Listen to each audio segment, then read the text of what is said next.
नमस्कार साथियों, कैसे हैं आप सभी।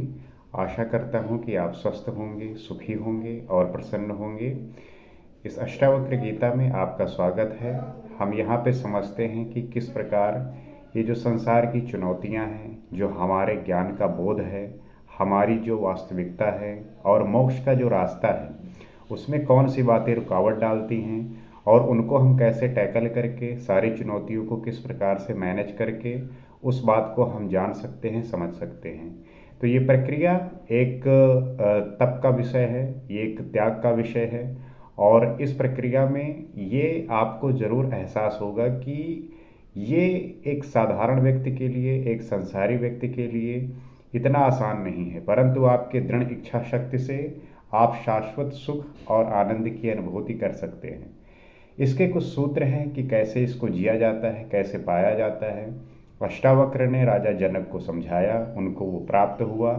अगर इस बात को हम भी समझ सके, अपने जीवन में धारण कर सके, तो हमें भी मोक्ष प्राप्त हो सकता है, हमें भी शाश्वत सुख की प्राप्ति हो सकती है। तो आइए समझने का प्रयास करते हैं और जानते हैं कि किस प्रकार ये चीज़ें जो है होती हैं।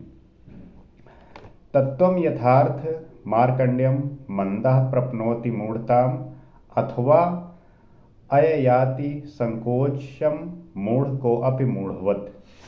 तात्पर्य क्या है कि जिसकी बुद्धि मंद होती है वह यथार्थत्व को सुनकर संकल्प, विकल्प, संशय, विपर्यय की अवस्था को ही प्राप्त होता है, सम्मोहित हो जाता है। उसे ये समझ में ही नहीं आता कि क्या सही है, क्या गलत है, और क्या करे और क्या ना करे। अधिक से अधिक समाधि की अवस्था को प्राप्त हो जाता है। जबकि ज्ञानी ऐसा होता है जिसका बाह्य आचरण अज्ञानी की भांति होता है, लेकिन वस्तुतः वो वैसा नहीं होता जैसा नजर आता है। इसको हम थोड़ा डिटेल में समझते हैं और जानने का प्रयास करते हैं कि कैसे ये चीज़ें काम करती हैं। तो मंद बुद्धि वाला मनुष्य वो होता है जो तुक्ष वासनाओं से ही ग्रस्त होता है। मैंने इस बात का जो है कई बार जिक्र किया कि जो मंद बुद्धि वाले होते हैं, जो अज्ञानी होते हैं, वो जो तुक्ष वासनाएं हैं वो उसी में लिप्त रहते हैं। जैसे उनके लिए जो है एक छोटा घर के लिए जो है वो परेशान होते हैं, खाने के लिए परेशान होते हैं, पहनने के लिए परेशान होते हैं। उनकी तुक्ष वासनाएं उनको वो बड़ी जो अचीवमेंट है उससे दूर धकेलती रहती हैं और वो इसी में लिप्त रहकर रह जाते हैं। और उनकी ये वासनाएं निरंतर बढ़ती रहती हैं, निरंतर कुछ ना कुछ कमी का एहसास होता रहता है।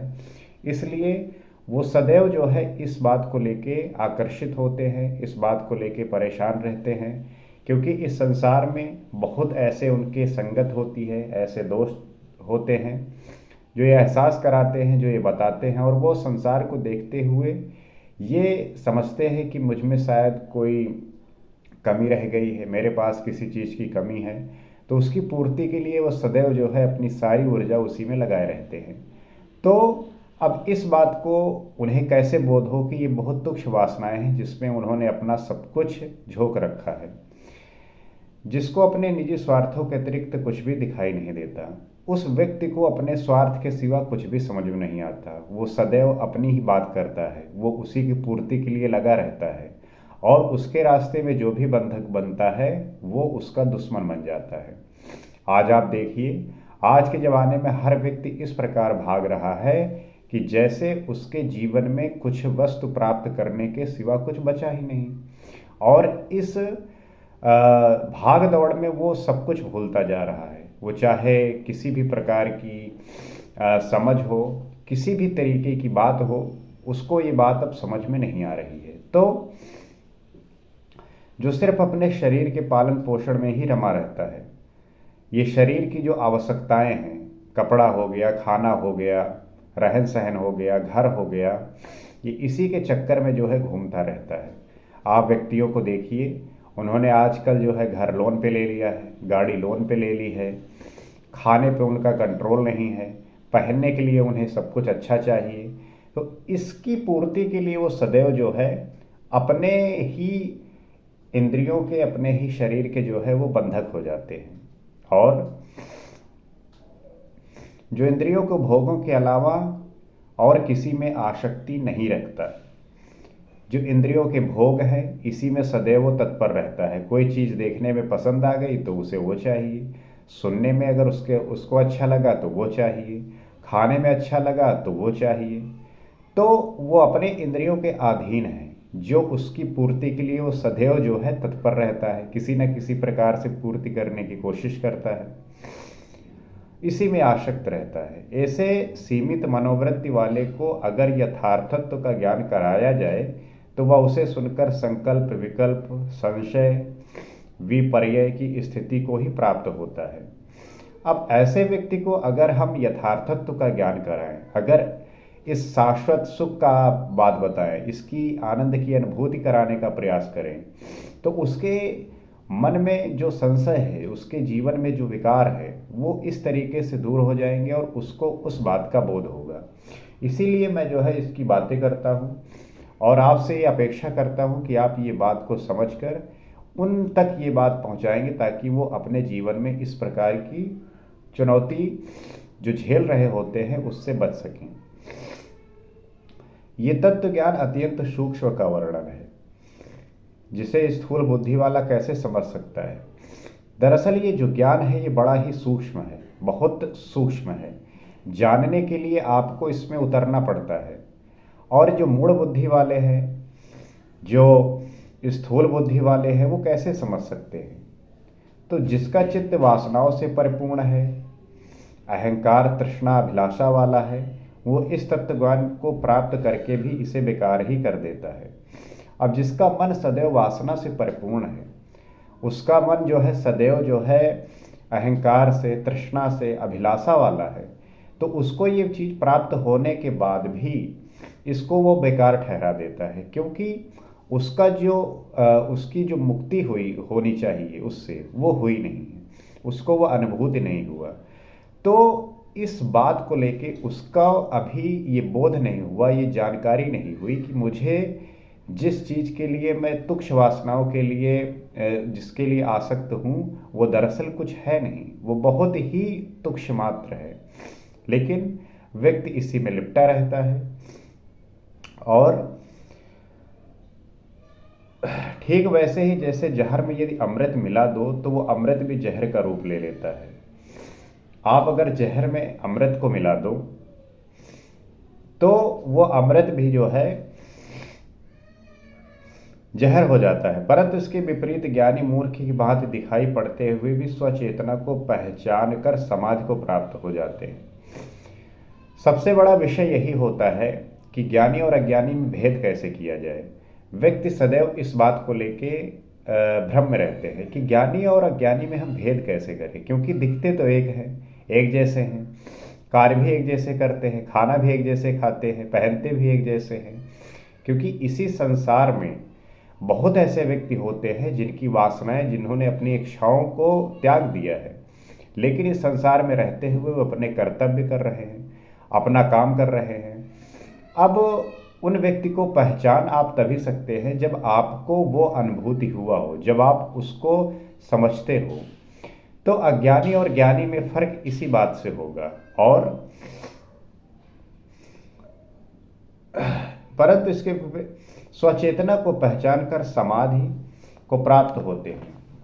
ज्ञानी बाह्य आचरण मूर्खतापूर्ण इस कारण करता है कि उसके कार्य में किसी भी प्रकार की कोई बाधा न आए। अपने अनुभव को वो सही रूप में प्रकट नहीं कर सकता और ना ही उसे करना चाहिए, क्योंकि इस तरह के ज्ञान प्रदर्शन से भी अहंकार बढ़ता है। तो जो अज्ञानी व्यक्ति है वो इस तरीके की मूर्खतापूर्ण कार्य करता है, क्योंकि जो ज्ञानी है वो बाह्य आचरण मूर्खतापूर्ण इस कारण करता है कि उसके कार्य में किसी प्रकार की बाधा ना आए। आप देखेंगे कि ज्ञानी व्यक्ति भी इस प्रकार के कुछ काम करते हैं जिससे उनके मार्ग में किसी प्रकार की बाधा ना आए, किसी भी प्रकार का जो है रुकावट ना पैदा हो। लेकिन व्यक्ति कहेंगे कि वो तो ज्ञानी होकर भी ये काम कर रहे हैं तो मैं क्यों ना करूं। आप इसलिए नहीं कर सकते क्योंकि उनकी जो स्थिति है, वो जो पहचानने वाले हैं, वो जो जानने वाले हैं, उनको उसको कराने के लिए उनका कर्तापन का जो भाव है उससे वो रहित हैं। उनमें किसी प्रकार की आशा नहीं है, किसी प्रकार की निराशा नहीं है, किसी प्रकार का लाभ और हानि की कोई इच्छा नहीं है। तो वो अपनी स्थिति अपने अनुसार चुनते हैं, वो स्वविवेक से काम करते हैं। और आप तो किसी न किसी के प्रेशर में हैं, आप किसी न किसी के दबाव में हैं। और जब तक आप दबाव में हैं, जब तक आप गुलाम हैं, तब तक आप अपने डिसीजन अपने कैसे लेंगे? आपके अपने विवेक से किस प्रकार से अपने आप को जान पाएंगे? तो स्व विवेक से काम तो वही करेगा जो ज्ञानी है, क्योंकि उसका किसी भी प्रकार की इच्छा है ही नहीं, वो इच्छा रहित है। और इच्छा रहित होने का मतलब है कि वो जो है अब अपनी चीजें अपने मुताबिक कर सकता है, किसी के दबाव में नहीं होगा। आपने घर खरीदा है, आपने गाड़ी खरीदा है, आपने अलग अलग तरीके के प्रयोग कर रखे हैं जीवन में, तो उसकी पूर्ति के लिए तो आपको सदैव किसी न किसी के अंदर काम करना होगा। और जब आप किसी के अंडर काम कर रहे होते हैं तो आप सदैव जो है उसके अधीन होते हैं, उसके विचारों के नीचे दबे होते हैं। अपने विचार तो आप तभी प्रकट कर सकते हैं जब किसी प्रकार का दबाव, किसी प्रकार की किसी की जो है मनमानी नहीं होगी।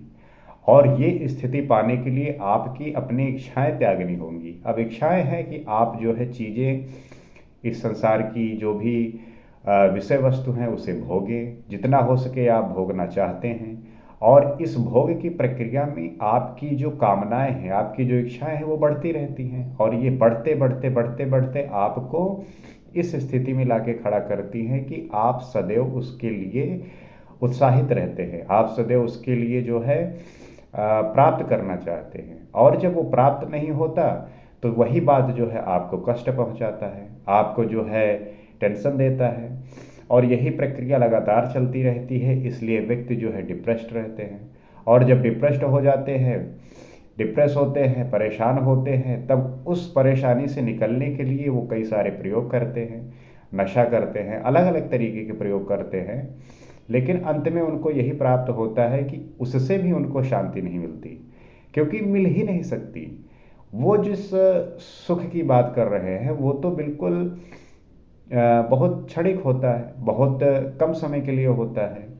और वो शाश्वत जो सुख है उसकी तो प्राप्ति आपके इन भोगों को त्यागने के बाद ही प्राप्ति होगी। इसलिए आप देखेंगे कि व्यक्ति जब नई उम्र में होता है तो वो इस तरफ बहुत भागता है, भोग की तरफ। और इस भोग की प्रक्रिया में वो अपने आप को भूल जाता है, अपने शरीर की सारी ज़रूरत को, अपनी इंद्रियों को पूर्ण करने की कोशिश करता है। परंतु एक समय आता है जब व्यक्ति इस बात से थक चुका होता है, वो कहता है कि सब कुछ मोह माया है। आप बहुत ऐसे व्यक्तियों को देखे होंगे जो ये बात कहते रहते हैं कि सब कुछ मोह माया है। वो भगवान के भजन में लग जाते हैं, उन्हें पता चल जाता है कि जो मैं किया, जो मैं कर रहा था, वो उससे दरअसल मुझे वो नहीं प्राप्त हो पा रहा है जो चाहिए।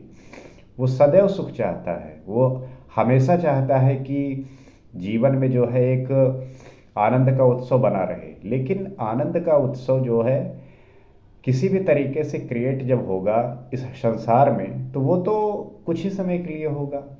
हमेशा के लिए तो अपने अंदर अपनी आत्मा को जो है जानना होगा। उससे मिलन होने के पश्चात किसी भी प्रकार की आशा नहीं होगी, निराशा नहीं होगी, दुख नहीं होगा, संताप नहीं होगा, कष्ट नहीं होगा, किसी भी प्रकार से उत्साहित नहीं होंगे, किसी भी बात को लेके दुखी नहीं होंगे। तो आप जो है इस बात से परिचित हो जाएंगे, समझ जाएंगे कि जो बात मुझे जाननी चाहिए थी बहुत पहले, उसमें लेट हो गया, उसमें देरी हो गई। और आप चूंकि उन वासनाओं से ग्रसित रहते हैं, वो स्वभाव बन चुका होता है, तो उस स्वभाव से निकलना आपके लिए बड़ा मुश्किल हो जाता है। उस स्वभाव से निकलना बहुत रेयर लोगों का होता है। इसलिए आप देखेंगे कि इस संसार में ऐसे बहुत कम व्यक्ति हुए हैं जो उस अवस्था तक पहुंचे हैं, इच्छाओं कामनाओं से रहित हुए हैं। लोग अक्सर कहेंगे कि अभी जो है आपकी उम्र है कमाने की, भोगने की, और बाद में जो है देखेंगे, बाद में कुछ देखने को नहीं बचता। क्योंकि इस उम्र में इस तरीके से आप जी रहे होते हैं कि वो ये जो है आपको सदैव घेरे रहती है। आप इस तरीके से संसार बन चुके होते हैं कि वो जो है सदैव आपके करीब रहती है, तो उससे आप छूटते नहीं। और एक दिन आपकी मृत्यु हो जाती है, आप इस संसार से चले जाते हैं। तो आप जो पाना चाहते हैं वो आपको मिलता नहीं और आप खालीपन में चले जाते हैं। तो ये प्राप्त आपको तभी होगा जब आप अभी से अपने होश में आए, अपने आप को साधें, इच्छाओं से रहित हो, आवश्यकताओं पे जिए, ज़रूरत पे जिए, ना कि इच्छाओं पे जिएंगे तो भगवान, अक्सर होता है कि लोग मंदिरों में जाते हैं, इच्छा करते हैं कि भगवान हमें ये दिला दीजिए। भगवान आपके ज़रूरतों के जो है मालिक हैं, कि आपको खाना चाहिए, कपड़े चाहिए, जितना ज़रूरत है उसके मालिक हैं। वो आपको आपकी इच्छाओं के अनुसार नहीं देंगे कि एक दिन आपको स्कॉर्पियो दिला दिया, एक दिन फॉर्चूनर दिला दिया, एक दिन जहाज़ दिला दिया। इस प्रकार की आपकी इच्छाएं हैं, तो उसमें भगवान का कोई जो है इस तरीके की इच्छाएं नहीं पूर्ण होने वाली आपकी। वो तो आपकी ज़रूरतों के जो है मालिक हैं, आपकी जो नीड है उसकी आवश्यकताएं जो है पूरी करने वाले हैं। आपकी इच्छाओं के मालिक तो आप हैं, और वो इच्छाएं जो है आपको इस तरीके से परेशान रखती है, उसी के पीछे आप भागते रहते हैं, और वही जो है आपको एक दिन समाप्त कर देता है। तो अपने इच्छाओं का त्याग, अपनी वासनाओं से रहित होना, आशाओं से रहित होना, ये आपके होश से, आपके बोध से ये निकल के आएगा। आप इस बात को समझिए, इस पे अध्ययन करिए, मंथन करिए, चिंतन करिए और जानने का प्रयास करिए, क्योंकि हमारे और आपके इस संवाद से हम यही समझते हैं कि आप अपने जीवन में इस तरीके से परिवर्तन ला रहे होंगे, और हमारे अंदर भी वो सारे अवगुण होते हैं, हमारे अंदर भी वो जो है विद्यमान है अवगुण। तो धीरे धीरे इस बात को हम समझेंगे और इससे जो है रहित होंगे, इससे जो है हम हटेंगे। और जब हमारे अंधकार में एक प्रकाश का दीपक जलेगा तो हमारा जीवन भी प्रकाशित हो जाएगा। और हमें पता है कि हमारे परिवार में, हमारे समाज में, हमारे राष्ट्र में, राज्य में, हर जगह ऐसे व्यक्ति हैं जो इस अंधकार से घिरे हुए हैं। उनके जीवन में भी अंधकार बसा हुआ है, लेकिन अगर प्रकाश का दीपक आपके माध्यम से पहुंच जाएगा उनके जीवन में, तो उनका भी जीवन प्रकाशित हो जाएगा। इसी आशा के साथ मैं आपसे उम्मीद करता हूं कि आप बात समझ रहे होंगे, और अगले एपिसोड में हम कुछ और समझेंगे, कुछ और जानने का प्रयास करेंगे। आज के लिए बस इतना ही। नमस्कार।